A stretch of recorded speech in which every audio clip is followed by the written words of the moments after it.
The fluorescent hum of the coffee shop was a poor substitute for a functioning nervous system. Emma stared into the dregs of her latte, the milky foam clinging to the ceramic in a pattern that looked suspiciously like a middle finger. It was a fitting omen. In 1 week, her ex-fiancé Mark was marrying the woman he'd left her for. And he had, with the smirking cruelty of a B-list movie villain, invited her. Attending alone felt like admitting defeat, a public surrender she was not prepared to make. Her best friend Chloe had suggested a simple solution: find a date. A ridiculously attractive, charming, impeccably dressed date who would make Mark question every decision he'd ever made. The problem was, men like that didn't exactly grow on the artisanal, ethically sourced trees that lined her neighborhood. Her gaze drifted across the crowded cafe, snagging on a man sitting alone by the window. He wasn't just attractive, he was arresting. He possessed a stillness that seemed to bend the frantic energy of the room around him. Dressed in a dark, tailored coat that looked more like an heirloom than a purchase, he held a book in his hands, though his eyes weren't on the page. They were fixed on the rain-streaked glass, his expression one of contemplative distance, as if he were watching a world to which he only tangentially belonged. His profile was sharp, a sculpture of pale marble and shadow, with dark hair that fell with a kind of careless perfection over his brow. He looked timeless. An old soul, she thought, before her desperation elbowed the poetry aside. He was the one. He was perfect. A wave of nausea, half caffeine and half sheer terror, washed over her. This was insane. You couldn't just walk up to a stranger and proposition them. But the image of Mark's smug face, of his new fiancé's condescending pity, was a more potent fuel than fear. Emma stood up, her chair scraping against the concrete floor with a sound that felt like a starting gun. She smoothed down her dress, took a breath that did nothing to calm the frantic hummingbird in her chest, and walked over to his table. He didn't look up until she was standing directly in front of him, casting a small shadow over his book. When his eyes met hers, they were a surprise, a deep, dark gray, like a storm-tossed sea, and they held an unnerving, ancient intelligence. For a moment, her carefully rehearsed words evaporated. "Can I help you?" His voice was low and smooth, a resonant sound that seemed to vibrate in the air between them. There was no impatience in it, only a calm, waiting curiosity. Emma swallowed, forcing the words out before she could lose her nerve. "This is going to sound crazy," she began, her voice a little too high. "And you have every right to say no, or to call security, or to just laugh in my face. But I am in a desperate situation, and you look capable." A flicker of amusement, subtle as a candle flame in a breeze, touched the corner of his mouth. "Capable," he repeated, the word tasting strange and interesting on his tongue. "Yes," she pressed on, gathering momentum. "My ex is getting married. I have to go. I cannot go alone. So, my proposition is this. Be my wedding date. For 1 night. I will pay you $500, cash, plus a new tie if you need one. You just have to stand there, look handsome, which you seem to have covered, and pretend you're completely besotted with me," she finished, breathless, her heart hammering against her ribs like a trapped bird. He simply watched her, his expression unreadable. The silence stretched, thick and suffocating. She was already mentally drafting her apology, planning her escape route, when he finally spoke. "And what, precisely, does being besotted entail?" he asked, a genuine curiosity lacing the deep timbre of his voice. The question was so unexpected, so practical, that it broke the tension. A small, shaky laugh escaped her. "Oh, laughing at my jokes, even the bad ones? Holding my hand so my knuckles don't turn white? Getting me a drink when my cousin Carol starts talking about her holistic dog food startup? And looking at me in a way that makes my ex want to spontaneously combust?" He considered this for a long moment, his gaze unwavering. She felt pinned by it, seen in a way that was both unnerving and oddly thrilling. He closed his book, the soft thud of the cover echoing in the small space between them. $500 is quite generous, he said, his tone smooth as polished stone. But unnecessary. The novelty of the experience will be payment enough. Emma blinked. "You'll do it? For free? I didn't say for free, he corrected gently. I said the experience would be payment. My name is Julian, he extended a hand. It was cool to the touch, his grip firm and steady. There was a strange sense of solidity to him, as if he were rooted to the very core of the earth. Emma, she breathed, feeling a dizzying rush of relief. Thank you, seriously. You have no idea. Oh, I think I have some idea, Julian said, and the corner of his mouth lifted again, a slow, magnetic smile that did devastating things to her composure. Desperation can be a powerful motivator. He looked at her, truly looked at her, and for the first time, she felt like this wasn't just a business transaction. There was something else in his gaze, something ancient and lonely, that seemed to recognize a flicker of the same in her. He had no way of knowing how right he was. He also had no idea that his quiet, incognito existence was about to be interrupted by a chaotic human wedding, an event he hadn't willingly attended in over a century. For Julian, an ancient vampire who had once ruled a council of his kind centuries ago, but had abdicated to live in solitude, this was a distraction, a brief and amusing foray into the fleeting, vibrant world of mortals. He thought it would be simple. He had no idea how wrong he was. The week leading up to the wedding passed in a blur of anxious planning and 3 surprisingly normal preparatory meetings. They met for coffee each time, or rather, she had coffee while he had water and black coffee, which he sipped minimally. When she asked about it the second time, he explained smoothly that he had a restrictive medical condition requiring him to eat at specific times for blood sugar control. It sounded plausible enough, and she was too stressed to probe further. He was an enigma, offering little about himself beyond a vague mention of working in acquisitions, specializing in rare artifacts and historical documents. It sounded impossibly sophisticated, and explained the timeless elegance that clung to him like a second skin. He listened more than he spoke, his dark gray eyes fixed on her with an intensity that made her feel like the most fascinating person in the world. He asked about the wedding party, the key players in her personal drama, memorizing names and relationships with an effortless precision that was both impressive and slightly unnerving. During their third meeting, they rehearsed their cover story. They'd met at an art gallery opening 3 months ago, bonded over a shared love of classic cinema, and had been seeing each other ever since. He was, she decided, a professional. A man who took his commitments seriously, even one as bizarre as this. When he arrived at her apartment on the evening of the wedding, she was unprepared for the full effect. He wore a perfectly tailored black suit that made him look less like a hired date and more like the dark hero of a gothic romance. He didn't knock. She simply felt his presence on the other side of the door a moment before her doorbell chimed, a soft, unobtrusive sound. "You look," he began, his voice a low murmur as she opened the door. And then he paused, his gaze sweeping over her in her emerald green dress. Stunning. The word, spoken with such simple, unadorned sincerity, sent a jolt of warmth through her. "You're not so bad yourself," she managed, trying for levity. "You'll definitely make Mark jealous."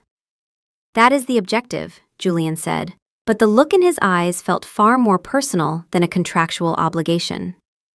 The venue was a sprawling, opulent estate, dripping with white roses and fairy lights, a monument to Mark's sudden windfall from a tech startup acquisition and his fiancée's saccharine taste. As they walked in, a hush seemed to follow them. Julian moved with a liquid grace, his hand resting lightly on the small of her back, a gesture that felt both proprietary and profoundly reassuring. Every head turned. She could feel Mark's eyes on them from across the room, and for the first time all night, she felt a genuine, triumphant smile spread across her face. Julian was flawless. He navigated the social minefield with the skill of a seasoned diplomat. He charmed her great-aunt Mildred, discussed obscure financial models with her Uncle Robert, and listened to Cousin Carol's dissertation on gluten-free kibble with an expression of rapt attention. He never left her side, his presence a warm, solid anchor in a sea of awkward conversations and pitying glances. When they danced, he held her as if she were made of spun glass, guiding her through the steps with an ease that suggested he'd been dancing in rooms like this for a very, very long time. "Having an acceptable time?" he murmured, his breath stirring the hair at her temple. "More than acceptable," she admitted, surprised by her own honesty. "It's easy with you here." "Good," he said simply. "That is also the objective." The moment of truth arrived when Mark and his new bride, Tiffany, made their way over to their table. Mark's smile was tight, his eyes flicking from Emma to the man beside her. "Emma, glad you could make it," he said, the words dripping with false sincerity. "Wouldn't miss it," she replied, her voice steady. Julian's hand found hers under the table, his thumbs stroking her knuckles in a slow, calming rhythm. "And this is?" Mark prompted, his gaze sharp and assessing. Before she could speak, Julian stood, his movements fluid and unhurried. He was taller than Mark, his presence more commanding. "Julian Thorne, a pleasure." He shook Mark's hand, his grip firm. He didn't smile, but his expression was one of polite, unassailable confidence. "Julian and I have been seeing each other for a while," Emma added, the lie slipping out more easily than she'd expected. It didn't even feel like a lie. In the strange, insulated bubble of the evening, it felt true. Tiffany's perfectly glossed lips formed a small O of surprise. "Oh, well, it's so lovely to meet you." The conversation was stilted and brief, but the effect was undeniable. Mark looked unsettled, his carefully constructed facade of blissful happiness cracking at the edges. When they finally moved on, Emma let out a breath she hadn't realized she was holding. "Thank you," she said, looking up at Julian. The gratitude was so immense it felt heavy in her chest. "You were perfect." "You give me too much credit," he said, his gaze soft. "I merely provided the frame. You are the masterpiece." Later, standing on the terrace overlooking the manicured gardens, the distant sound of music washing over them, the air grew thick with a different kind of tension.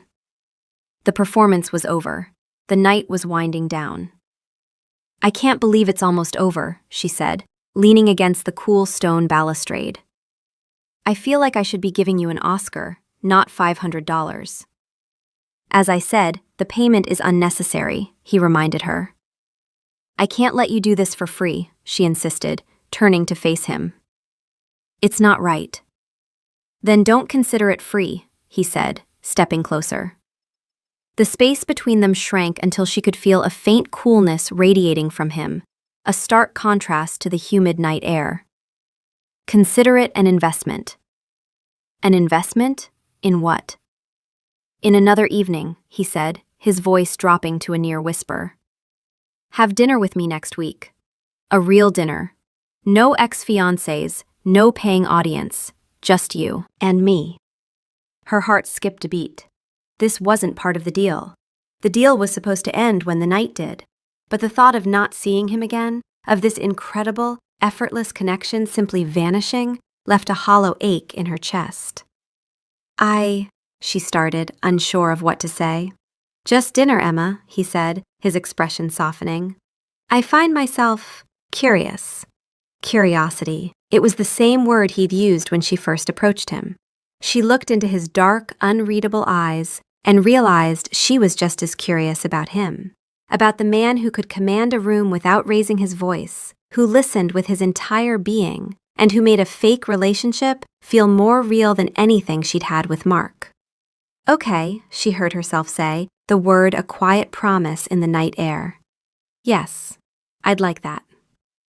A slow smile spread across his face, a genuine, unguarded expression that lit his features from within. Good. For the first time, she saw a flicker of something beyond his calm, controlled exterior. It looked like hope, and it was a far more valuable currency than anything she could have offered him. As he drove her home, the comfortable silence in the car was filled with the unspoken acknowledgement that something had shifted. The line between pretense and reality had not just blurred, it had dissolved entirely. Their first real date was a week later. Julian had suggested a small, intimate restaurant tucked away on a side street she'd never noticed before, a place that seemed to exist out of time. It was all dark wood, flickering candles, and hushed conversations. True to form, he was already there when she arrived, seated at a secluded corner table. The city was sinking into twilight outside, the streetlights just beginning to cast a golden glow on the damp pavement. He rose as she approached, a small, courteous gesture that felt charmingly old-fashioned. "You're punctual," he observed, a hint of approval in his tone. "You're early," she countered, sliding into the chair he held for her. "I'm beginning to think you don't believe in being fashionably late." "I believe in not wasting time," he replied, his gaze steady, "especially when it's time spent with you." The compliment was delivered so matter-of-factly that it took her a moment to process. It wasn't a line, it was a statement of fact, and it made her cheeks warm. The evening unfolded with the same effortless grace as the wedding. They talked for hours, the conversation flowing as easily as the wine, or her wine. Julian, once again, ordered a glass of water and black coffee, taking small, measured sips. When the waiter came to take their food order, he politely declined. "I ate earlier," he said, a simple explanation that she accepted without a second thought. She was too caught up in the rhythm of their conversation, in the way he listened, his head tilted slightly, his entire focus on her. He had a way of asking questions that unspooled the tangled threads of her thoughts, making her talk about her dreams, for her small graphic design business, her complicated relationship with her family, her love for old black and white movies. He, in turn, remained a beautifully crafted enigma. He spoke of travels to cities she'd only read about, Prague, Kyoto, St. Petersburg, describing them with a startling, sensory detail that made it feel as though he'd walked their streets 100 years ago. She noticed other things, too, small oddities that pricked at the edge of her awareness. All of their dates, without exception, took place after sunset. When she'd suggested a weekend hike, he'd deftly steered the conversation toward a late-night jazz club instead. He never seemed to feel the cold, standing comfortably in the crisp autumn air in just his suit jacket while she bundled herself in a scarf.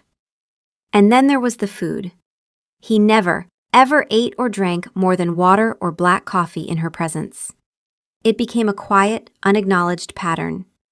A month of evening meetings, of moonlit walks and late-night galleries, and she had never once seen him consume anything substantial.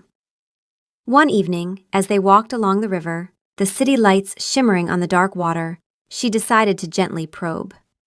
"You must have the metabolism of a hummingbird," she teased. "We've been on, 6 dates? And I'm the only one who ever eats? Are you on some kind of extreme diet?" He didn't miss a beat. "Something like that," he said, his voice smooth. "I have a restrictive medical condition that requires eating at very specific times for blood sugar control. It's easier to simply eat before or after our time together." "Allergic to everything?" she pressed lightly, remembering his earlier excuse. He gave a small, self-deprecating smile. "The condition makes it complicated, easier to manage privately. Does it bother you, Emma?" The question was direct, his gaze searching. And she found, to her own surprise, that it didn't. "No," she said honestly. "It's a little strange, but you're a little strange. I think it's one of the things I like about you." His shoulders seemed to relax, a subtle release of tension she hadn't even noticed he was carrying. "I'm glad," he said, his voice softer than before. From Julian's perspective, every moment with her was a high-wire act. He, who had commanded armies and advised monarchs, found himself utterly terrified of a simple question from a mortal woman with eyes the color of warm honey. He had existed for centuries, a creature of shadow and silence, his loneliness a vast, unchanging ocean. He had learned to move through the human world as a ghost, an observer, never a participant. But with Emma, he felt the long, dormant pull of connection, a warmth seeping into the ancient frost of his soul. Her laughter was a physical thing, a light that seemed to chase away the shadows. Her boldness, the very quality that had brought her to his table in that coffee shop, delighted him. She was so unapologetically alive. He found himself relearning the world through her eyes. The taste of coffee, which he could not drink, was conveyed in the pleased sigh she let out after the first sip. The joy of a sunny day, which he could not feel on his skin, was reflected in the bright energy it gave her. He was falling for her, and the realization was both a profound joy and a terrifying burden. The secret of his nature was a chasm between them. Every easy conversation, every shared laugh, every light touch was predicated on a lie of omission. He saw the flicker of confusion in her eyes when he refused food, the slight furrow in her brow when he could only ever meet her at night. He saw her notice, and he saw her choose to trust him anyway, to dismiss the inconsistencies because the connection between them felt more real than the questions they raised. And every time she did, the guilt twisted inside him, a cold, sharp thing. When should he tell her? How could he explain a truth that belonged to nightmares and legends? The fear of her reaction, of seeing the warmth in her eyes curdle into terror and revulsion, was a constant, icy dread. He could lose her. The thought was more frightening than any threat he had faced in his 1,000 years of existence. He was an ancient vampire, a creature of immense power, and he had never felt so utterly powerless. He was caught in a paradox. The closer he grew to her, the more he cherished her, the more catastrophic the inevitable revelation became. The night he decided to tell her, a cold, clear winter evening, felt charged with significance. He had invited her to his home for the first time. It wasn't a grand, Gothic castle, but a spacious penthouse apartment in a restored pre-war building, the kind of place that whispered of old money and quiet history. The interior was minimalist and masculine, dominated by floor-to-ceiling windows that offered a breathtaking panorama of the city's glittering nocturnal skyline. There were no personal photographs, but the walls were lined with shelves of books, leather-bound first editions standing shoulder to shoulder with modern paperbacks, and the art on the walls was eclectic and undeniably authentic. An intricate Japanese woodblock print, a moody Dutch landscape, a starkly modern abstract canvas. Emma moved through the space with a quiet awe, running her fingers along the spines of the books. "This place is incredible, Julian. It feels like a museum." "It's just a collection of things I've acquired over the years," he said, his voice tight. He hadn't planned for it to be tonight, but as he watched her, so vibrant and alive in his silent, sterile home, he knew he couldn't maintain the facade any longer.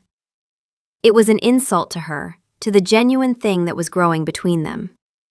She deserved the truth, no matter the cost. "Emma," he said, his voice coming out rougher than he intended. She turned, a curious smile on her face, and it faltered when she saw his expression. "What is it? You look like you're about to deliver terrible news." He gestured to the large leather sofa facing the windows. "Please, sit down." A knot of anxiety tightened in her stomach. She sat, her hands clasped in her lap. He remained standing, pacing before the vast expanse of glass like a caged panther, the city lights reflecting in his dark eyes. "There is something I should have told you from the beginning," he began, his back to her. "Something you need to know about me. I delayed because I am a coward. I was afraid of losing the possibility of you before it even had a chance to begin." He turned to face her, his expression etched with a profound, weary sadness. "Everything we have shared has been real. My feelings for you are real. But my life, my existence, is built on a foundation you cannot possibly imagine." Her heart began to beat a frantic, panicked rhythm. "Julian, you're scaring me." He walked over and knelt before her, taking her hands in his. They were as cool as ever, but his grip was gentle, almost pleading. He looked directly into her eyes, and she saw centuries of loneliness swirling in their gray depths. "I need you to listen," he said, his voice low and steady, "and to try, if you can, not to be afraid. I will not harm you. I would sooner cease to exist than cause you any harm. He took a deep, unnecessary breath. You've noticed that I am different, that we only meet at night, that I never eat or drink beyond water or coffee? Her mind raced, connecting the dots she had so carefully ignored. Always night, never eating, never drinking. His unnatural stillness, his old-fashioned grace. The pieces began to click into place, forming a picture that was wild, impossible, and terrifyingly logical. The reason for these things, he said, his voice barely a whisper, is because I am not human. The air left her lungs in a silent rush. The city noise outside, the hum of the refrigerator, everything faded into a dull, roaring silence. What are you saying? She breathed, though she already knew. He held her gaze, his own filled with a terrible vulnerability. I am a vampire. The words hung in the air between them, stark and unbelievable. A vampire? It was a word from movies, from books, a creature of fantasy and fiction. It couldn't be real. It couldn't be Julian, the man who listened so intently, who made her feel so safe, who looked at her with such undisguised tenderness. She pulled her hands from his, a reflexive, instinctive motion.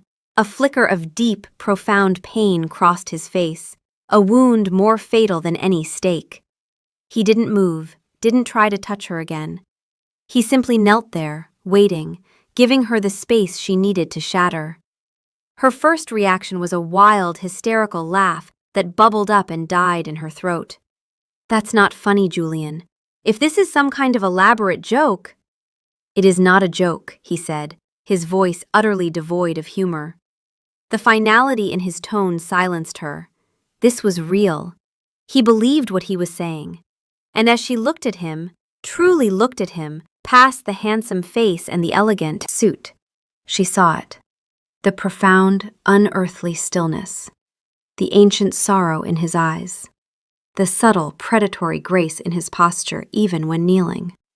The clues she had so easily dismissed now reassembled themselves into an undeniable, terrifying truth. How? She whispered, the question encompassing everything. How old are you? How is this possible? How have you lived among us? I was born in the 11th century, he said, his voice a low, somber recitation. I have lived for nearly 1,000 years. I have watched empires rise and fall, watched the world change in ways my human mind could never have conceived. And I have done it mostly alone. 1,000 years. The number was incomprehensible, a weight of time that she couldn't begin to fathom. She thought of her own small life, her 28 years of worries and joys, and it felt like a flicker of a matchstick in the face of his eternal bonfire. So, the stories, are they true? She asked, her voice trembling. The blood? He nodded, his gaze unwavering. Yes, it is what sustains me.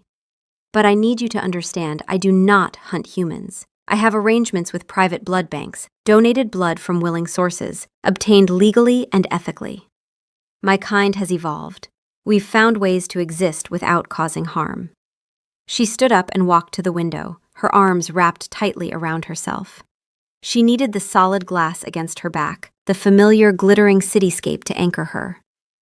A vampire. Her boyfriend, the man she was falling in love with, was a vampire. She thought of the wedding, of his hand at her back, his easy charm. She thought of their dates, the long conversations, the way he made her feel seen and cherished. How could that man be this creature of the night? But he was. The logic was inescapable. The pieces fit. His aversion to sunlight, his lack of appetite, his quiet, timeless wisdom. It wasn't a quirk, it was his nature.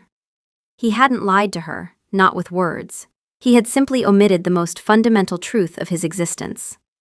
He remained where he was, giving her silence, giving her time. He didn't try to persuade her or placate her. He was letting her feel it all, the shock, the fear, the disbelief. He was respecting her reaction, even if it meant she would walk out that door and never look back. And that, more than anything, began to cut through the terror. The man she knew was still there. The patient, respectful, gentle man was kneeling on the floor, his heart, or whatever passed for it, exposed and waiting for her verdict. She turned back to face him. "Why tell me now?" "Because I am falling in love with you, Emma," he said, the words raw and honest. "And love cannot exist on a foundation of secrets. You deserve to know who you are spending your time with, who you are allowing into your life. You deserve to make a choice, an informed choice." A choice. That word resonated deep within her. He wasn't trapping her or tricking her, he was freeing her. He was risking the only real connection he'd felt in centuries, for the sake of her autonomy. The fear began to recede, replaced by a strange, breathtaking clarity. What mattered more? The impossible, terrifying label of what he was, or the undeniable, tangible reality of who he had been with her? He had been her protector at the wedding, her confidant on their dates, her steadfast, gentle companion. His actions had spoken a truth louder than any single shocking word. He had shown her nothing but kindness, respect, and a deep, abiding care. She took a moment, standing by the window, her mind racing through everything. Then she asked the question that had been forming. "Could you ever lose control and hurt me?" His expression became even more serious. "My age gives me complete control," he said quietly. "I have centuries of mastery over my nature. Younger vampires struggle with control, but for me, the impulse is entirely manageable. I keep distance from humans as a precaution, a principle I've held for a very long time. But with you, Emma, I have never felt even the slightest threat of losing that control. You are not in danger from me." The certainty in his voice, the absolute conviction, settled something in her chest. Slowly, deliberately, she walked back to him. He watched her approach, his expression a mask of tense anticipation. She stopped in front of him, looking down into his upturned face. She saw the fear there, the raw vulnerability of a man brought to his knees, not by a rival, but by the potential rejection of a mortal woman.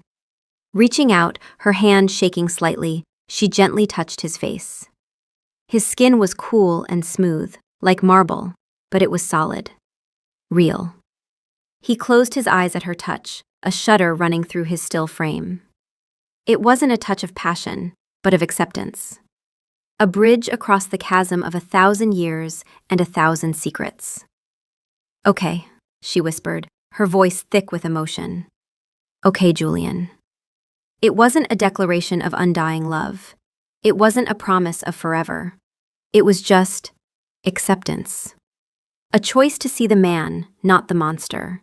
A choice to believe in what she felt, not what she feared. For Julian, who had expected screams, tears, and a final echoing slam of the door, her quiet touch, her simple accepting word, was a salvation he hadn't dared to hope for. The immense weight of his secret, a burden he had carried for centuries, finally lifted, and in its place was the fragile, terrifying, and beautiful beginning of a love built on the most impossible of truths. But Emma wasn't finished with her questions. She pulled back slightly, her hand still on his face, and asked, "What about the sun? You said we can only meet at night. How dangerous is it really?" He took her other hand, holding both gently. "Even indirect sunlight causes me pain within minutes," he explained. "Full exposure would cause severe burns within an hour, and could be fatal with prolonged contact. It's not instantaneous death like the myths say, but it is agonizing and extremely dangerous. That's why all our time together must be after sunset. Even twilight is uncomfortable for me." She nodded slowly, processing. "And this life, if I were to—" She trailed off, but he understood. "If you were to become like me," he said carefully, "you would face the same limitations. But that is a conversation for another time, if you want to have it at all. For now, what matters is that you know the truth." She managed a small, shaky smile. "I think I've absorbed enough truth for one night." He returned her smile, the relief in his expression palpable. Then let us simply be here, together, with honesty between us. She nodded and pulled him up from his kneeling position, leading him to the sofa. They sat together, and for the first time, the silence between them was not filled with unspoken secrets, but with a new, fragile understanding. The days that followed his revelation were a strange mix of the mundane and the miraculous. Their relationship, which had been developing under the shadow of a monumental secret, was now bathed in the stark, clarifying light of truth. Emma was filled with a million questions, and Julian answered every one with unwavering patience and honesty. They would sit for hours in his apartment, the city lights a silent audience, as he unspooled the tapestry of his long life. He told her of witnessing the construction of cathedrals that were now ancient ruins, of speaking languages that were long dead, of the profound, crushing loneliness that had been his only constant companion. He explained the rules of his existence. Sunlight was not instantly fatal, as myths suggested, but it was agonizing, weakening him and burning his skin over time, and prolonged exposure could kill him. He possessed strength and speed far beyond human limits, but he was not invincible. Silver could harm him, though not as dramatically as legends claimed, and a stake through the heart would indeed be fatal, as would decapitation or severe blood loss. And his kind did not sleep. Instead, they entered a state of quiet stillness, a conscious rest where they processed the endless accumulation of memories. He fed on donated blood from private blood banks, maintaining ethical arrangements that allowed him to sustain himself without hunting. Listening to him, Emma began to understand that his immortality was not a gift, but a sentence. A sentence of watching everyone he ever cared for wither and die, of seeing the world perpetually change while he remained the same. Her heart ached for the lonely boy who had been made a monster, and for the solitary man who had learned to endure it. Her acceptance gave him a new kind of life. For the first time in centuries, he was not just an observer of the human world, he was a participant in it, anchored by her. He began to share the small joys of her mortal life. He couldn't eat the popcorn, but he would sit with her through her favorite black and white films, offering commentary from the perspective of someone who had actually been alive when they were made. He couldn't feel the warmth of a fire, but he would watch her face, transfixed by the way the flames danced in her eyes. He learned the names of her friends, the intricacies of her work projects, the rhythm of her daily life. He was fascinated by the fleeting, beautiful chaos of her humanity. One evening, as they sat on her small balcony, wrapped in blankets against the winter chill, she looked over at him. "Does it make you sad?" she asked quietly. "Watching me? Knowing that I'll, you know." He turned his gaze from the stars to her. "It is the greatest sadness of my existence," he admitted, his voice low. "Every moment with you is precious, Emma, but it is also finite, a beautiful, brilliant flash in my endless night. The thought of that light going out, it is a pain I am not sure I can endure again." She saw the raw truth of it in his eyes, the accumulated grief of 1,000 years of loss. It was a weight she couldn't comprehend, but one she was now inextricably a part of. She reached for his hand, lacing her fingers through his. "I'm not going anywhere for a long time, Julian. A long time for you is a breath to me," he said, his voice laced with a gentle sorrow. He brought her hand to his lips, his touch reverent. "Which is why there is something else we must discuss." He hesitated, and she knew this was as difficult for him as his initial confession. "I have the ability," he began slowly, choosing his words with immense care, "to offer you what I have. To stop the clock for you, as it was stopped for me. To give you eternity." The air grew still. Eternity. The word was vast and terrifying. To never grow old, to never get sick, to never die. But also, to never see her family again, to watch all her friends fade away, to leave her sunlit, mortal world behind for his world of shadows. But before she could spiral into panic, he continued. "I need you to understand what that means," he said, his voice gentle but firm. "The transformation takes 3 days and is extremely painful. Your body would die and be reborn into this form. You would need to disappear from your mortal life entirely. Your family would have to believe you died. You could never see them again, never walk in the sun, never eat human food. You would need blood to survive, though I would teach you how to obtain it ethically. And you would live forever, watching the world change, watching everyone you know now grow old and die while you remain the same. His honesty was brutal and compassionate at once. He was laying out the full cost, hiding nothing. But I am not asking you, he said quickly, seeing the conflict in her eyes. I am telling you that the option exists. It is a choice that would change everything about you, and it is a choice that must be yours and yours alone. There would be no pressure from me. Not now, not ever. If you choose to live out your natural life, I will cherish every single second I have with you, and I will be grateful for that gift. Your timeline, Emma. Your choice. Always. His words were the ultimate act of love. He was offering her everything, with no expectation of her accepting it. He was giving her complete and total agency over her own destiny, even if her choice meant he would one day face the agony of losing her. He was prioritizing her freedom above his own desire to keep her forever. Tears welled in her eyes, not of fear, but of overwhelming love and gratitude. In that moment, he was not a vampire, not a creature of legend. He was just Julian, the man who saw her, respected her, and loved her enough to let her go. I can't answer that now, she whispered, her voice thick. It's too much to think about. I know, he said, stroking her cheek with the back of his fingers. And you don't have to. We have tonight. And tomorrow night. And as many nights as you want. She leaned into his touch, a sense of peace settling over her. Their future was a vast, unknown country, with paths leading to both sunlight and shadow. But for the first time, she wasn't afraid of the dark. She had a guide, a partner. An ancient vampire who had abdicated his loneliness for the sake of her heart. Their love story hadn't started with a fairy tale once upon a time, but with a bizarre business proposition in a coffee shop. It had blossomed through a fake wedding, deepened over one-sided dinners, and survived a truth that should have torn them apart. Now it was something more. It was a partnership built not on fantasy or fate, but on honesty, respect, and the profound, beautiful power of choice. She didn't know if she would choose eternity. But she knew, with every fiber of her being, that she had already chosen him. And for now, that was more than enough.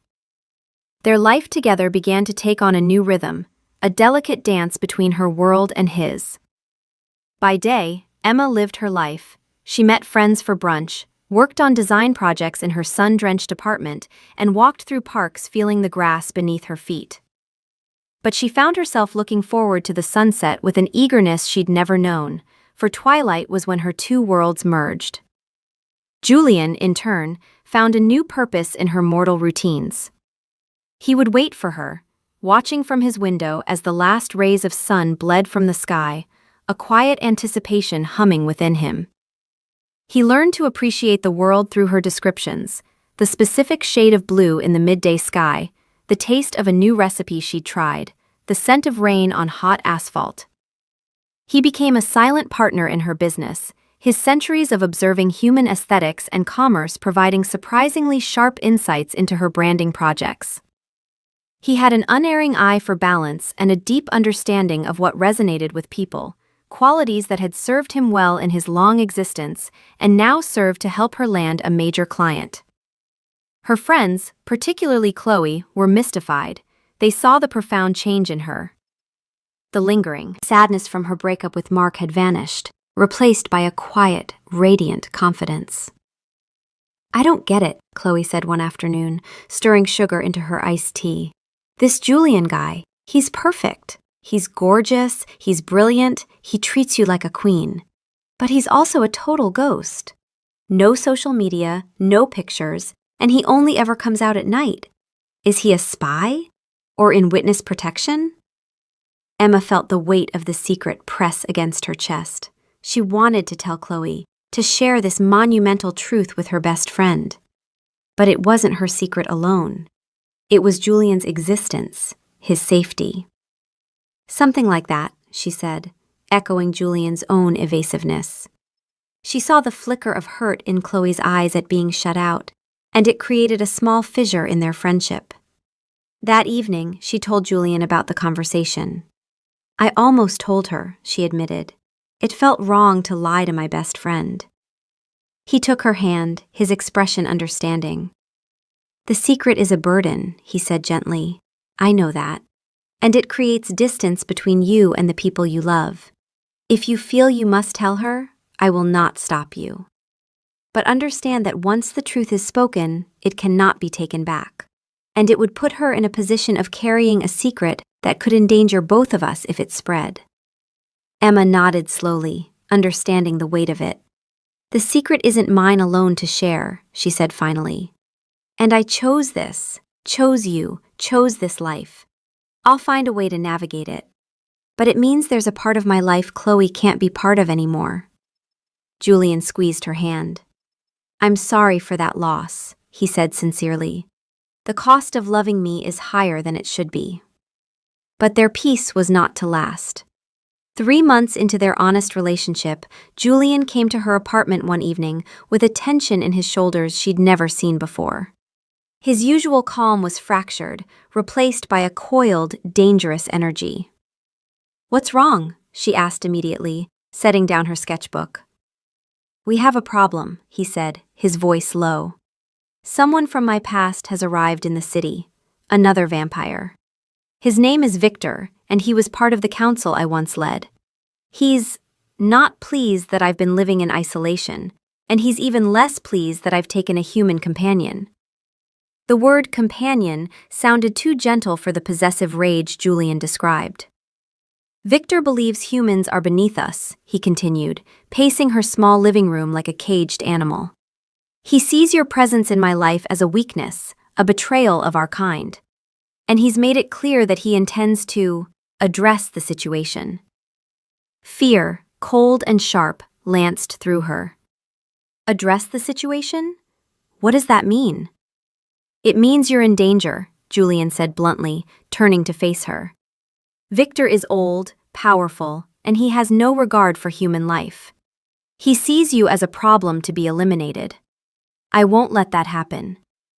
He crossed to her in 2 strides, taking her shoulders in his hands. "I am taking you somewhere safe. Tonight. You'll stay there until I've dealt with Victor." "No," Emma said, her voice stronger than she felt. "I'm not hiding while you face this alone." "What if he hurts you? What if—" "He can't," Julian interrupted, a grim smile touching his lips. "I am older than Victor, and far stronger. But he is cunning, and he will use you against me if he can. Your safety is my priority. Please, Emma, let me protect you." She saw the desperation in his eyes, the fear that was entirely for her. Finally, she nodded. "Okay, but you come back to me, Julian. You promise me." "I promise," he said, and sealed it with a kiss that tasted of fierce determination and barely controlled fear. He took her to a safe house on the outskirts of the city, a nondescript building with reinforced doors and windows that could withstand a siege. 2 of Julian's trusted allies, other vampires who had remained loyal to him, stood guard. She spent 3 agonizing days there, pacing and worrying, with no word from Julian. On the 3rd night, he finally returned. He was unharmed, but looked exhausted in a way she'd never seen, a weariness that seemed to pull at his very essence.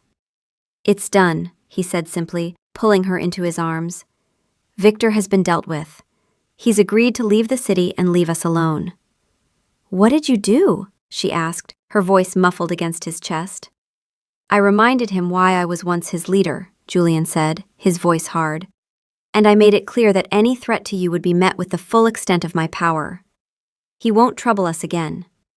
But holding him, feeling the tension slowly drain from his body, Emma understood something fundamental. This would not be the last threat. Julian's world was one of ancient rivalries, power struggles, and creatures who saw humans as prey or pawns. Loving him meant living in the crosshairs of that world. And she had to decide if she could bear it. The incident with Victor changed something in her. The abstract danger of Julian's nature became concrete and terrifying. She realized that as long as she remained human, she would always be his vulnerability, the weakness his enemies would exploit. One rainy April evening, about 6 months after they had met, they were in his apartment, the sound of the storm a rhythmic drumming against the panoramic windows. Emma was curled on the sofa, sketching in a notebook, while Julian stood watching the tempest, his reflection a faint, ghostly image on the glass. "Do you ever miss it?" she asked suddenly. He turned to her, his brow furrowed. "Miss what?" "The sun," she said, "feeling it on your skin. Seeing a sunrise." His expression softened with a melancholy that seemed to pull at the very air in the room. "I remember it," he said, his voice distant. "I remember the warmth, the way it made the colors of the world seem brighter. I remember the scent of a summer morning. I carry the memory of it, but the sensation is lost to me. It is a phantom limb. I know it was once there, but I can no longer feel it." His words painted a picture of such profound loss that it took her breath away. To live without the sun was to live in a world that was permanently half-formed. She closed her sketchbook and went to him, wrapping her arms around his waist from behind and resting her head against his back. He was cool, as always, but he was solid and real beneath her touch. "I'm sorry," she whispered. He placed his hands over hers. "Do not be. It is my nature.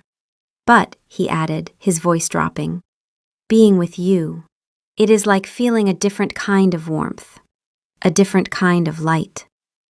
She tightened her embrace, pressing her face against the fine material of his shirt. It was in moments like this, moments of shared vulnerability and quiet intimacy, that the choice became both harder and simpler. To become like him would mean sharing his exile from the sun, but it would also mean never having to leave his side. It would mean an eternity of rainy nights like this, of quiet conversations and unspoken understanding. And it would mean she would no longer be the weakness his enemies could exploit. "I'm not ready to decide," she said, her voice muffled against his back. "But I'm thinking about it more seriously now. After Victor, I realized I'll always be your vulnerability as long as I'm human." He turned in her arms to face her, his hands coming up to cup her face. His thumbs traced the line of her jaw, his touch infinitely gentle. "You are not a weakness, Emma," he said fiercely. "You are my strength. You are the reason I have something to fight for after centuries of simply existing. Whether you choose mortality or immortality, that will never change. There is no timeline." He repeated the promise that had become the cornerstone of their love. "Whether you have 70 years or 7,000, all that matters is that we have this moment. Now." He leaned down and kissed her, a slow, tender kiss that held no desperate urgency, only the deep, patient certainty of a love that had already crossed the boundaries of time and reason. It was a kiss that tasted of forever, whatever forever might mean for them. She knew the choice would be the hardest she would ever have to make.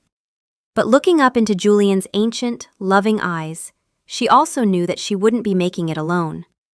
Their journey had begun with a lie, a performance for an audience of one. But it had become the most profound truth of her life. And whatever the future held, sun or shadow, a single lifetime or an endless existence, they would face it together.